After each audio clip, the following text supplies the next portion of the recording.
Century 21 et ses 915 agences immobilières au service de vos projets partout en France présentent Sud Radio Conseil de famille.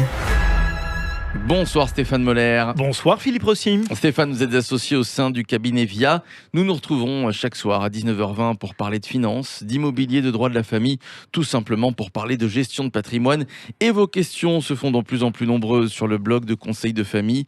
Aujourd'hui, nous allons parler produits financiers, plus précisément produits retraite. Stéphane, Nadine, qui habite Nice, nous dit avoir souscrit à un PERP, PERP, et ne pas bien comprendre comment ça marche et à quoi ça sert. Eh bien, les PERP pour les salariés et les Madelins pour les chefs d'entreprise ou les professions libérales ont été fusionnés en un produit unique, les PER 1, pour père individuel. Ce soir, nous allons donc parler des PER 1. Ok Stéphane, alors à quoi sert un PER 1 ?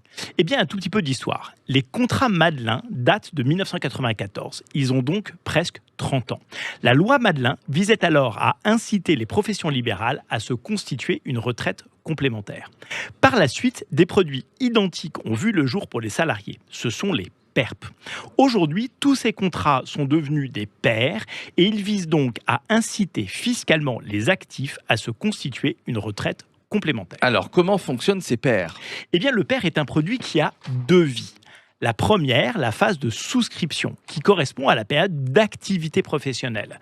Toutes les sommes versées sur les PER viennent en déduction du revenu fiscal imposable. Le PER permet donc de réduire son impôt sur le revenu. Un exemple, Stéphane ? Eh bien, l'exemple d'un foyer qui dégage 60 000 euros de revenus par an. Sa tranche marginale d'imposition est de 30%, c'est-à-dire que tout ce que gagne ce foyer au-delà de 27 000 euros est taxé à 30%. Imaginons maintenant que l'un des époux verse 5 000 euros par an sur son PER. Son revenu fiscal taxable n'est alors plus de 60 000 euros, mais de 55 000 euros.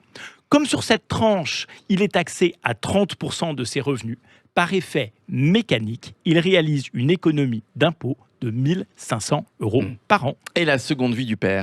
Eh bien, une fois validé votre retraite au régime général, vous pouvez activer votre PER, c'est-à-dire soit demander à bénéficier d'une rente mensuelle, soit, et c'est nouveau, à demander que le capital constitué vous soit entièrement reversé. Donc, si j'ai bien compris, les contribuables bénéficient d'une incitation fiscale à se constituer une retraite qui leur permettra de bénéficier d'un capital ou alors d'une rente à la retraite. Oui, mais attention, sauf circonstances exceptionnelles, les fonds que vous versez sur votre PER sont bloqués jusqu'à la retraite.